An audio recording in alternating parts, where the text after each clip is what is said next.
오늘도 하나님 말씀을 듣고 깨닫고 그대로 살기를 소망하는 우리의 삶 속에 하나님의 크신 은혜와 능력의 역사가 이루어질 줄로 믿습니다. 여러분, 우리가 어떠한 일을 앞두고 있을 때 우리는 예상을 하고 또 기대를 합니다. 근데 그 예상과 기대가 맞아 떨어지든지 아니면 그 예상과 기대보다 더 좋은 결과가 나타나면 우리는 굉장히 기뻐하고 또 감사합니다. 그런데 반면에 내가 예상하고 기대했던 것과는 전혀 다른 그런 결과로 우리에게 정말 생각지 못했던 아픔이나 또 어려움이 주어진다면 우리는 큰 혼란과 혼동에 빠지는 모습을 보게 됩니다. 지난 주간에 금요일인가요? 우리 교육자들 식사를 하는데 한 교육자가 그럽니다. 목사님, 어제 축구 봤나요? 그래서 제가 못 봤거든요. 하는 줄도 몰랐습니다. 너무 바쁘게 지나가다 보니까 몰랐는데 그 이야기를 하면서 보지 마세요. 그래서 제가 왜 그랬더니 졌다는 겁니다. 근데 어느 팀인데, 그러니까 오만이라는 나라하고 해서 졌다는 거예요. 비겼다고 그러던가요? 예. 그런데 제가 느끼기에 오만이라는, 죄송합니다, 그 나라를 비하하는 건 아니지만 그 나라의 축구 실력은 우리가 충분히 이길 수 있는 그런 실력을 갖추고 있어서 충분히 우리가 이겼다라고, 당연히 이겼다. 그래서 뉴스를 잠깐 제가 보니까 그게 보니까 이렇더라고요. 월드컵 진출 확정을 짓는 제1호 나라가 여기서 이기면 우리나라가 된다는 거였답니다. 근데 그걸 놓쳤다는 거죠. 확정을 못 지었고 오히려 이웃 나라 일본이 확정을 지었다. 그래서 더 축구 팬들이 더 분노하는 것을 제가 봤습니다.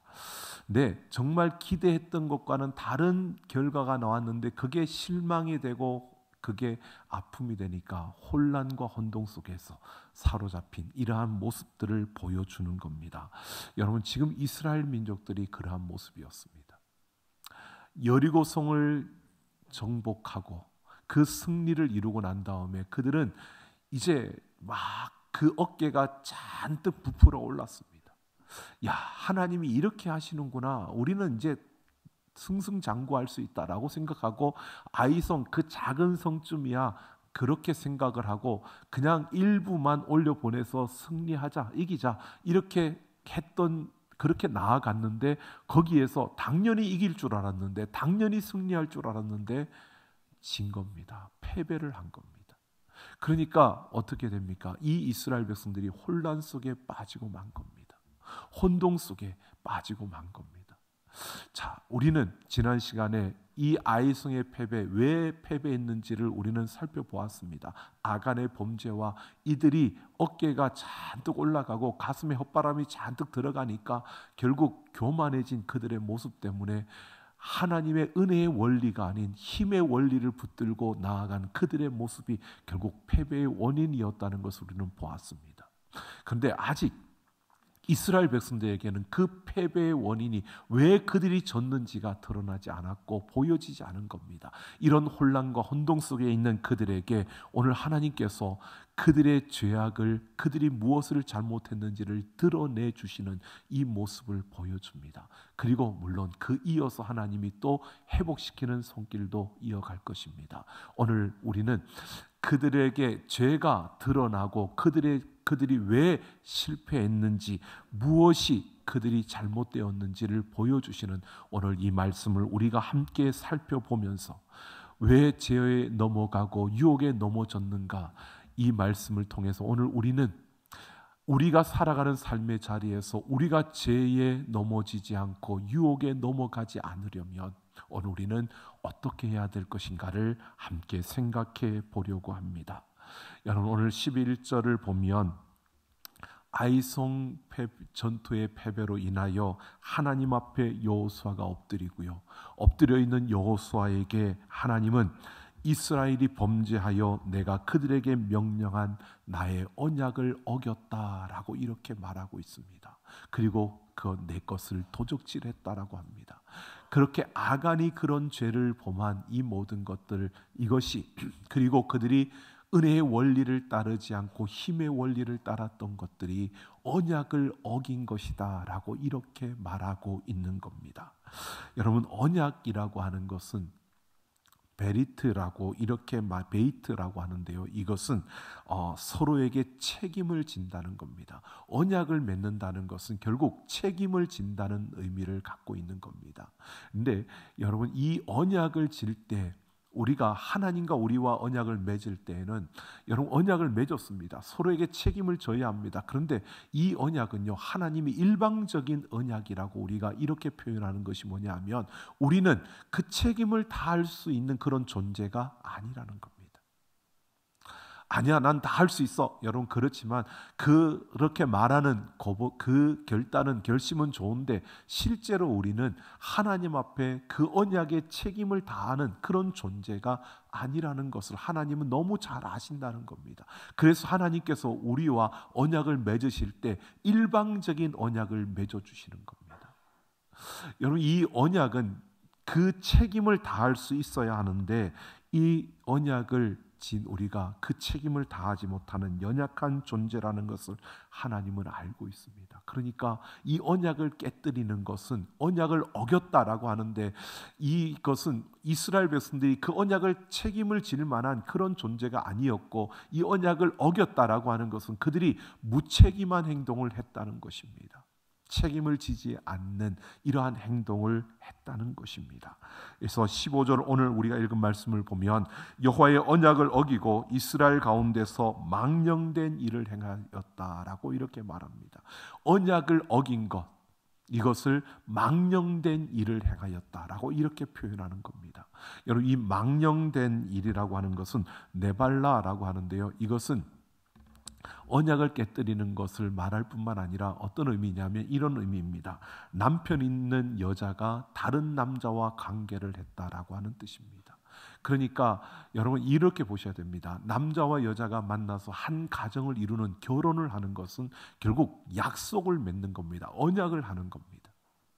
약속을 맺는데, 약속을 맺는다는 것은, 언약을 하는 것은 서로에게 책임이 주어지는 거고 그 책임을 다하는 겁니다.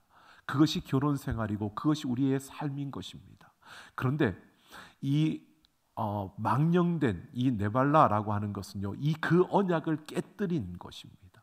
여인이 남편을 두고 다른 남자와 그렇게 관계를 맺는 이것을 망령되다라고 하는 것은, 언약을 어긴 것은 망령된 일이다라고 이렇게 말하고 있는 겁니다.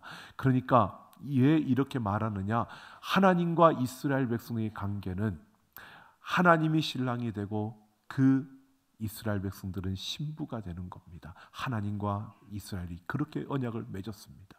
우리와 하나님과의 관계도 예수 그리스도가 우리의 신랑이 되시고 우리가 예수 그리스도의 그 신부로서 언약이 맺어진 것입니다. 자, 이 언약 안에 있는 그러한 이들이 이 언약을 깨뜨리는 무책임한 행동을 하는 것을 망령된 일이라고, 언약을 어기는 것을 망령된 일이라고 이렇게 말하는 겁니다.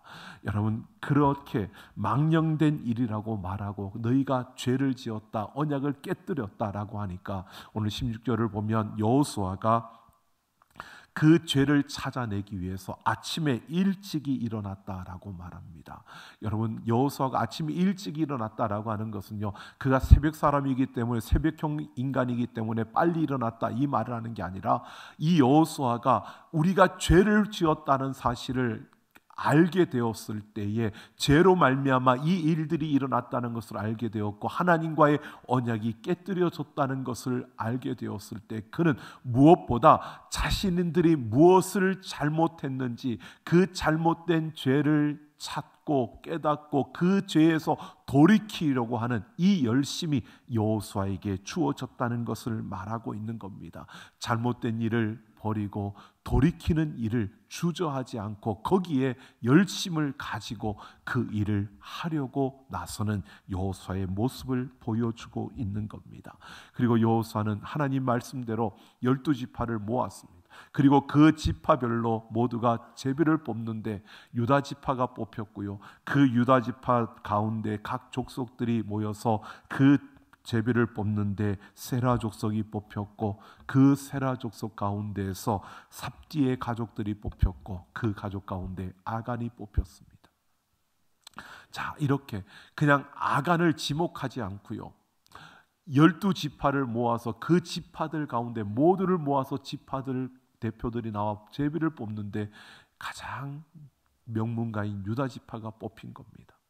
여러분, 이렇게 이 과정을 통해서 아간으로 그것이 좁혀져 가는데, 여러분 이것은 뭘 말하느냐? 아간 한 사람의 죄가 아니라, 여러분 이렇게 해서 만약 그냥 아간이 죄를 지었기 때문에라고 하면 모든 사람들이 아간을 향하여서 손가락질하며 너 때문에 우리가 이런 고통을 당한다고 말할 겁니다. 그런데 하나님은 그게 아니라 이 아간 한 사람의 죄로 보여지지만 실제로 이것은 이스라엘 공동체의 죄라는 겁니다. 왜? 여러분 이런 거죠. 우리가 교회를 말할 때에 예수 그리스도가 머리가 되고 우리는 그 몸의 지체가 된다고 말합니다. 바로 그처럼 우리는 하나님을 중심으로 하나의 몸을 이루고 있는데 어느 한 지체가 잘못되면 그 몸 자체가 잘못되어지는 겁니다. 바로 이러한 것을 말해주는 것처럼 아간의 죄는 결국 이스라엘 공동체의 죄가 되는 것이고 그들에게 말하고 있는 겁니다. 자, 이렇게 아간의 죄가 드러났습니다. 여러분 그 순간까지 아간은 아마 이렇게 생각했을지도 모릅니다. 설마 드러나겠어? 여러분 항상 죄를 짓고 나서 우리의 죄가 잘못됐다는 것을 알게 되고 깨닫게 되면 우리는 그것을 회개하고 돌이켜야 되는데 사람은 참 이상하지요. 자꾸 감추려고 합니다. 숨기려고 합니다. 감추고 숨기면 드러나지 않을 것처럼, 아니 다른 사람들의 죄는 드러나더라도 내 죄는 안 드러났으면 좋겠다고 바라는 게 참 어리석은 사람의 모습입니다. 여러분 아간이 그냥 기다리고 있는 겁니다. 만약에 유다 지파가 뽑힌 거 보고 야 내가 지은 그 죄를 생각을 하고 그가 하나님 앞에 자복하고 자신의 죄를 뉘우치고 내가 죄를 범하였다고 그리고 고백하면서 뛰쳐나왔다면, 그리고 그 하나님 앞에 엎드렸다면 참 어땠을까? 근데 그 순간에도 가만히 있는 거죠. 점점 좁혀오는데도 설마 내가 뽑히겠어? 이게 아간의 그 모습이었던 것 같습니다. 그런데요, 우리가 분명히 기억해야 될 것은요, 하나님 앞에서 누구도 숨을 수 없고 그 어떤 것도 숨길 수가 없는 게 바로 죄악의 모습입니다. 하나님은 우리의 마음을 아시고 우리의 생각을 아시고 우리의 모든 것을 아시는 줄로 믿습니다. 우리가 하나님을 속일 수도 없고 하나님의 눈을 우리가 가릴 수도 없습니다. 어쩌다가 사람의 눈은 피할 수 있습니다. 하지만 하나님의 눈은 피할 수가 없는 겁니다. 그러니까 우리가 죄를 짓지 않아야 할 뿐만 아니라 죄를 혹시라도 지었다면 잘못할 수 있습니다. 그렇다면 하나님 앞에서 돌이키고 돌아서서 회개하고 그 하나님 앞에 자복하는, 우리의 잘못을 아뢰고 용서를 구하는 우리가 되기를 예수님의 이름으로 축원합니다. 우리에게 이런 열심이 있어야 합니다. 여러분 죄를 지은 것, 그것을 감추고 숨기려다가 들추어지면 그게 부끄러운 거죠. 죄를 지은 것을 회개하고 돌이키고 자백하는 것, 이게 부끄러운 것은 아닙니다. 오히려 우리는 하나님 앞에서 우리가 하나님이 우리를 용서해 주신다고, 그리고 예수님께서 이미 우리의 모든 죄를 짊어지시고 그 십자가에서 죽어 주셨기 때문에 우리는 그 십자가를 붙들고 하나님 앞에 나아가서 우리의 잘못을 회개하고 돌이키며 그 하나님 앞에 이런 죄를 다시 짓지 않도록 힘을 달라고 구할 수 있는 우리가 되어져야 하는 것입니다. 오늘 우리는 분명히 그러한 죄에 대해서 우리가 정말 단호하게 끊을 수 있고 우리의 잘못에 대해서 우리가 인정하고 돌이킬 수 있는 이런 용기와 이런 열정이 우리에게 있어야 한다는 것입니다. 그러면서 19절을 보면 여호수아가 제비 뽑힌 아간에게 하나님 앞에 자복하고 행한 일을 알게 하라고, 내가 무엇을 잘못했는지 하나님 앞에 자복하고 그 이야기를 하라고 하는데요, 그 21절을 보면 아간은 자신의 범죄를 시인하면서 이렇게 말합니다. 바벨론에서 생산된 아름다운 외투와 금은을 보고 탐이 나서 가졌다라고 이렇게 보고합니다. 여러분, 죄가 들어오는 그 루트를, 그 모습을 우리에게 보여주는데요, 이 아간이 그 시날산의 외투, 그 정말 값진 그러한 그 명품, 그것을 보고 금과 은을 보니까 여러분 보고 탐이 났다라고 말합니다. 오늘 말씀에 분명히 보고 탐이 나서 가졌다라고 합니다. 여러분, 보는 것이 참 무서운 겁니다. 보고 탐이 나서 가지고 싶어서 가지게 되어졌다는 겁니다. 그래서 모두 죽여서 하나님께 바치라고, 진멸하라고 하나님께서 말씀하니 그 말씀을 그가 어긴 것입니다. 여러분, 사람이 범죄하는 과정의 시작은요, 보고 탐이라는 곳에서 시작하는 겁니다. 여러분, 아담과 하와가 창세기 3장에도 보면 그들이 범죄할 때 어떻게 했습니까? 그 선악을 알게 하는 나무를 보니까 그 열매가 보암직도 하고 먹음직도 하고 지혜롭게 할 만큼 탐스럽기도 했다고 했습니다. 그러니까 보고 탐이 나는 겁니다. 눈에 보여지는 것을 딱 보니까, 그 보고 나니까 그게 탐스러워 보이고 그게 정말 갖고 싶은 그런 마음이 생겨나고, 거기에서부터 우리의 죄가 시작되어진다는 것입니다. 이것을 요한일서 2장 6절에서는 사도 요한이 육신의 정욕과 안목의 정욕과 이생의 자랑이라고 했습니다. 바로 이렇게 우리가 무언가를 가지고 싶은, 보고 탐이 나는 것, 여러분, 보고 탐이 나는 것이 잘못된 게 아닙니다. 보고 탐이 난 거기에서 우리가 멈추지 못하면 결국 그것은 우리를 넘어뜨리는 거죠. 우리를 유혹하는데 우리 눈에 보여지는 것들이 유혹을 하는 겁니다. 여러분, 우리는 보여지는 것에 굉장히 약한 것이 우리의 모습인 것 같습니다. 보이지 않는 하나님을 붙들기보다는 보이는 것을 붙들기를 원해서 우상들을 만들고 우상들을 쫓아가는 거죠.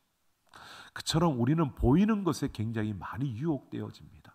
여러분, 생각 한번 보십시오. 우리가 살아가는 지금 우리 세상에서 많은 광고들이 나오는데요, 여러분, 광고들을 보면 어떻습니까? 보면 사고 싶지 않습니까? 예, 아닌 것처럼 저를 보시는데 저도 보면 사고 싶더라고요. 여러분, 그래서 홈쇼핑을 보면서 많은 주부들이 보면서 막 버튼을 누른다잖아요. 그런데 막상 그 물건이 와서 딱 보면 다시 마음에 안 드니까 다시 반품하고, 이 반품하는 것들이 너무 많다 그러더라고요. 예, 마음에 안 드는 거는 기증품으로 내시면 됩니다. 여러분, 우리가 생각해 보면 참 보이는 것에 굉장히 연약하고, 보이는 것으로 우리는 많은 유혹을 받는 겁니다. 보이는 것으로 유혹을 받는 거예요. 지금 당장 필요하지 않는데 보여지는 게 너무 그럴듯하게 보여지니까 언젠가는 쓸 것 같아. 그리고 우리는 그냥 버튼을 누르잖아요. 아닌 것처럼 그렇게 집 앞에 가면 반품 이렇게 써 있는 게 많은 것 같은데, 여러분, 우리가 이런 것들이요, 어떻게 보면 유혹입니다. 우리를 유혹시키는 거죠. 필요하지 않는데 그거를 사게끔 만드는 유혹입니다. 근데 그 유혹이 여러분 나쁜 게 아니라 그 유혹에서 우리의 죄가 시작되어지는 겁니다. 그 유혹에 빠져들기 시작하면 걷잡을 수 없이 우리는 무너지게 되는 게 우리의 모습이라는 것입니다. 그래서 세상은 끊임없이 우리의 눈을 자극하는 겁니다. 끊임없이 그렇게 우리의 눈을 현혹시키는 겁니다. 그래서 우리는 조심해야 합니다. 우리의 눈을요, 보이는 것만 보지 마시고, 보이는 것 왜 안 보겠습니까? 봐야죠. 하는데 그것만 보지 마시고 보이지 않는 하나님을 바라볼 수 있는 우리가 되기를 소망합니다. 하나님을 바라보려면 어떻게 해야 될까? 고개 쳐들고 살아야 될까요? 아니요. 하나님을 바라본다는 것은요, 하나님의 말씀을 읽고 묵상하는 겁니다. 여러분, 그냥 보여지는 것에 현혹되지 않고 그 보여지는 것을 우리가 이기고 그 유혹을 넘어서려면 우리의 심령에 하나님의 말씀으로 채워져야 합니다. 하나님으로 향하여 우리의 눈을 돌려야 되는데, 그러려면 하나님의 말씀을 읽고 묵상하며 그 말씀을 우리의 가슴에 채울 때 우리의 눈이 그 유혹에 넘어가지 않을 수 있습니다. 왜? 그 말씀을 통해서 우리가 절제할 수 있는 힘이 생겨나고요, 그 말씀을 통해서 우리에게 분별할 수 있는 힘이 우리에게 주어지기 때문입니다. 여러분, 하나님의 말씀을 읽고 묵상하고 그 말씀 속에서 예수님이 어떻게 생각하셨을까? 예수님이 바라는 모습은 어떤 모습일까? 예수님께서 이 말씀을 통해서 나에게 뭘 말씀하실까? 이것을 우리가 생각하며 살아가다 보면요, 우리의 시선을 거기에 두고 우리가 세상 것을 보다 보면 분별이 되어지는 거예요. 무엇이 이거는 이렇게 가면 안 될 것 같아 절제할 수 있는 힘이 거기에서 주어지고요. 그것을 바르게 분별할 수 있는 능력이 거기에서 우리에게 주어지는 겁니다. 그런데 말씀을 읽지 않고 계속 보는 것만, 눈에 보이는 것만 보고 살다 보면 결국 우리는 무엇이 옳은 건지 무엇이 바른 건지 모르고요, 그냥 계속 유혹에 현혹에 넘어가게 되어지는 겁니다. 여러분, 우리의 시선을 하나님께 두기를 원합니다. 자, 이거 보십시오. 이렇게 보고 탐심이 생기니까 이들이 말씀에 순종하지 않는 겁니다. 여러분, 아간이 보고 탐심이 나니까 여호수아가 하나님의 말씀을 그들에게 분명히 말씀했는데 그 말씀이 생각나지 않는 겁니다. 보여지는 것에 빼앗긴 겁니다. 그러니까 그 말씀을 변질시키는 겁니다. 어떻게 해요? 그것을 진멸하라고 했는데 아간의 마음속에는 이거 신할산 외투 너무 값진 거야. 이거 명품인데 이거 불태우기는 너무 아깝다. 하나님이 정말 이거 불태우라고 말했을까? 이 정도는 괜찮겠지. 이건 진짜 명품인데 이거는 불태우긴 진짜 아까운 거야. 하나님께서 이 아까운 거를 불태우라 그랬겠어? 이거는 아마 내가 잘못 들은 것일 수 있어. 여러분, 그렇게 생각하지 않고서는 이걸 감춰둘 수가 없는 겁니다. 여러분, 생각해 보십시오. 하나님의 말 보고 탐심이 생기니까 하나님의 말씀이 그의 마음에 사라지고 없는 겁니다. 그러니까 그가 죄악에 빠져드는 겁니다. 여러분, 아담과 하와가요, 그 죄를 범할 때에 사단이, 여러분, 그 과실을 보고 보암직스럽고 먹음직스럽고 탐스러운 그 과일을 볼 때 그 사단이 그렇게 말하는 겁니다. 그걸 먹으면 정령 결코 죽지 않는다. 왜? 하나님 말씀은 정령 죽으리라고 했었거든요. 근데 죽지 않을 거야. 그 말에 그냥 넘어가는 겁니다. 하나님의 말씀을 변질시켜서 하나님의 자녀들을 유혹하는 겁니다. 여러분, 하나님의 말씀은 변하지 않는 줄로 믿습니다. 하나님 말씀이 주어지더라도요, 내 생각과 다르더라도요, 그 말씀이 주어졌는데 하나님께서 이렇게 하라는 깨달음을 주셨는데, 여러분, 내 생각과 다르고 환경과 다르고 내가 좀 그렇게 하면 손해볼 것 같고 그렇다고 그 말씀에 순종하지 않으면 그게 바로 하나님 말씀을 변질시키는 겁니다. 그게 죄악에 빠져드는 길입니다. 조금 손해보는 것 같아도 하나님 말씀대로 순종하기를 원합니다. 조금 내가 그 길이 어려운 것 같아도 하나님의 말씀을 따라야 하는 겁니다. 그런데 하나님의 말씀을 변질시키면, 그 말씀을 따르지 아니하면 그것이 죄악으로 빠져드는 길입니다. 하나님의 말씀을 바꾸는 것은요, 굉장히 위험한 겁니다.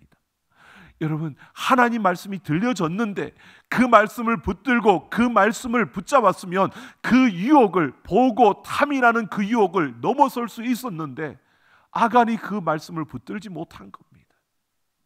그 말씀을 변질시키고 만 겁니다. 이것쯤이야 괜찮겠지. 여러분, 사단이 우리를 유혹할 때 그렇게 유혹하는 겁니다. 요 정도는 괜찮아. 어떻게 그렇게 말씀대로 그렇게 살면서 세상을 살 수 있어? 아니야, 이 정도는 괜찮아.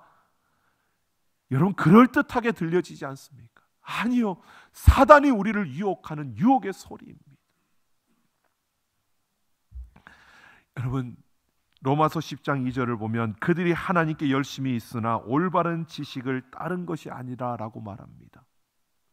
여러분, 열심은 있는데, 하나님의 말씀을 따르고자 하는 열심은 있는데 그 말씀을 온전히 받지 못하고요, 말씀을 변질시키면 여러분, 삶의 방향이 달라지는 겁니다. 가는 길의 방향이 달라지는 겁니다.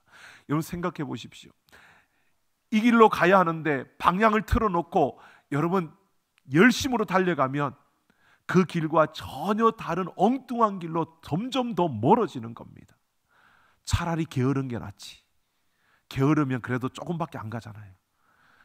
열심을 내면 더 멀리 가게 되는 겁니다. 그러니까 중요한 것은 열심을 내야 되는데 그보다 더 중요한 것은 바른 방향이 우리에게 중요한 겁니다.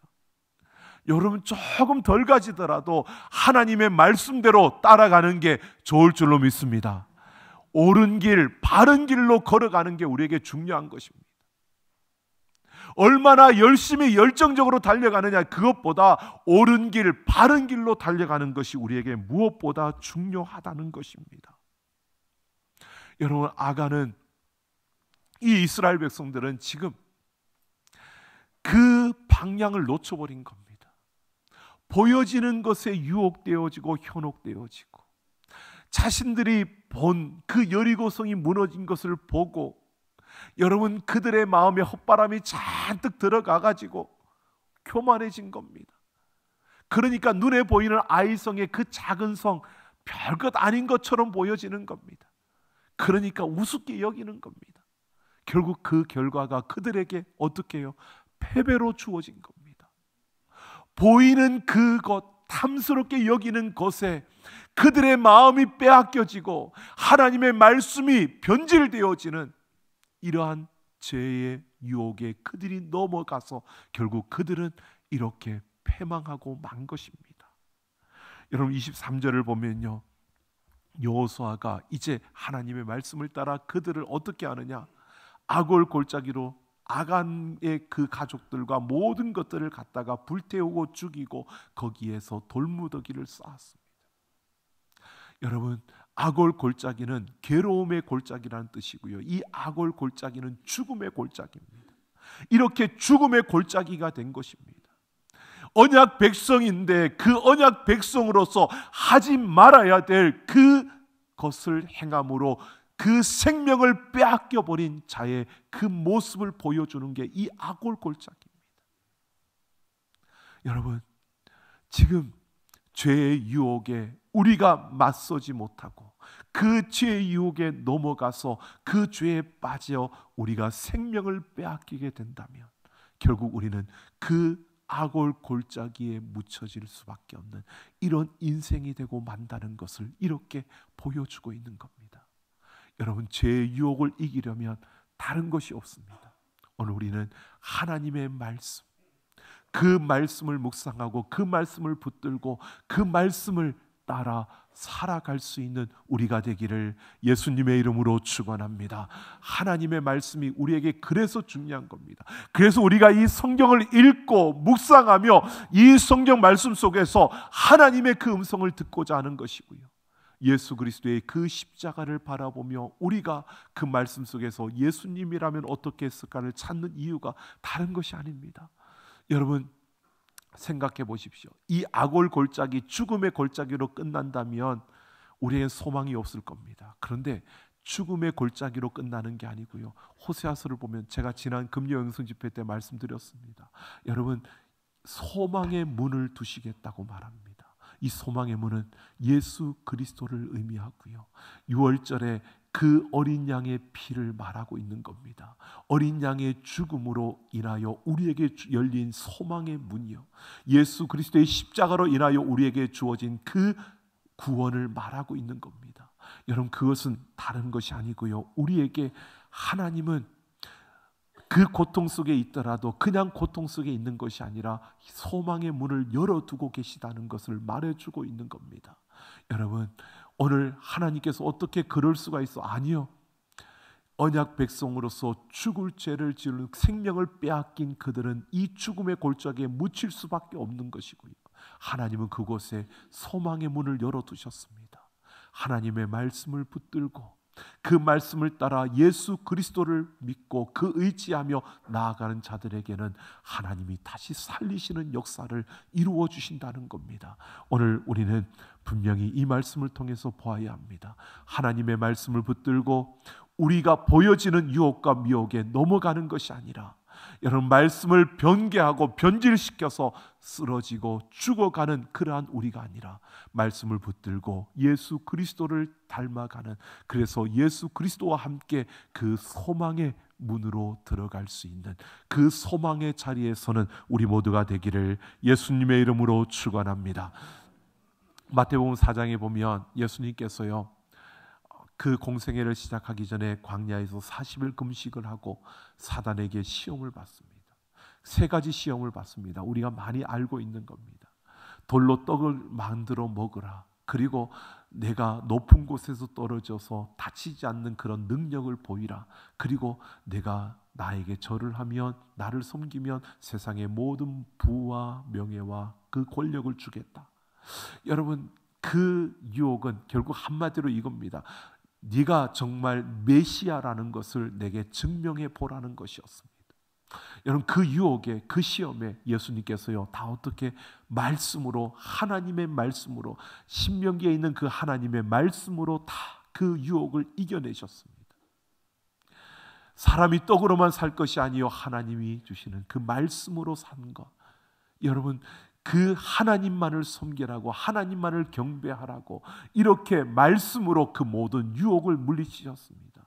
그 말은 예수님께서는 어떻게 하나님의 말씀을 따라 오직 하나님만 섬기라고 그들에게 답하면서 그 모든 유혹을 이겨내고 있는 겁니다.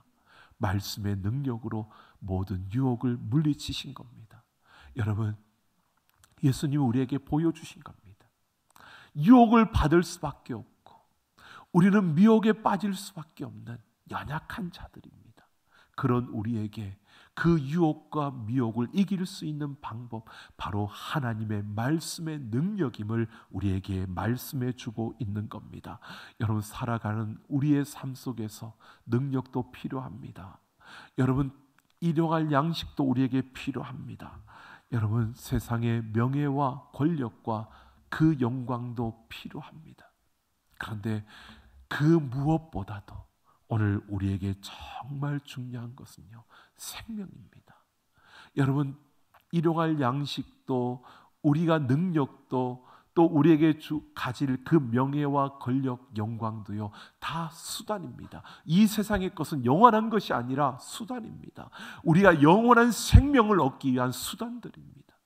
이 영원한 나라를 이루어갈 수 있는 그러한 하나의 수단들입니다.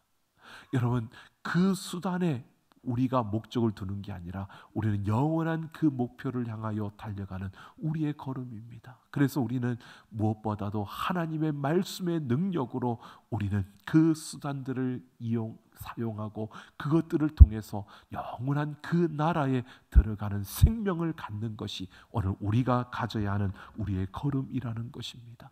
그러기 위해서 우리는 말씀의 능력으로 예수 그리스도를 닮아가는 그 걸음을 멈추지 않아야 할 것입니다. 여러분, 조나 버거라는 사람이 보이지 않는 영향력이라는 책을 썼는데요, 그 책을 보면 이런 이야기가 합니다. 우리가 일상을 살아가면서 선택을 하는데 이 선택이 내 자유의지에 의해서 이루어지는 것처럼 보여지지만 실제로 가만히 들여다보면 내 자유의지가 아니라 그것이 결국은 나와 함께하는 사람들의 영향력에 의해서 좌우된다라고 말하고 있습니다. 처음에는 무슨 의미인가라고 그 책을 쭉 읽다 보니까 이런 이야기를 합니다. 우리가 선택은 내 자유의 의지로 선택을 하는데 실제로 그 자유의지가 어디에 영향을 받느냐 하면 내가 누구와 함께 하느냐에 영향을 받는다는 겁니다. 나와 함께하는 사람들의 영향력을 받아서 그 영향력에 의해서 내 자유가 행사되어진다는 겁니다. 결국 내 자유의지로 선택을 하지만 결국 내가 선택하는 것을 보면 내가 누구와 함께하고 있느냐를 알 수 있다는 겁니다. 여러분 곁에 그냥 돈만 아는 사람이, 돈만 밝히는 사람과 함께 살아가고 있다면 여러분 계속 여러분 머릿속에는, 여러분 삶 속에는 돈이 기준이 될 겁니다. 여러분 곁에 계속 투덜투덜거리는 사람만 있다면 여러분의 삶은 여러분도 모르는 사이에 투덜투덜거리는 삶이 되어지는 겁니다. 여러분 곁에 어떤 사람을 두고 여러분 곁에 누구와 함께하고 싶습니까? 바르고 옳은 길을 걷는 자와 함께하기를 원합니다. 그 바르고 옳은 길을 걷는 자들은요, 다른 것이 아닙니다. 사람은 다 부족합니다. 그런데 여러분, 하나님 예수 그리스도를 믿고 하나님의 말씀을 붙들고 살아가는 자들과 함께하기를 소망합니다. 여러분, 그래서 우리가 하나님의 말씀을 읽고 우리가 그런 사람이 되어져야 합니다.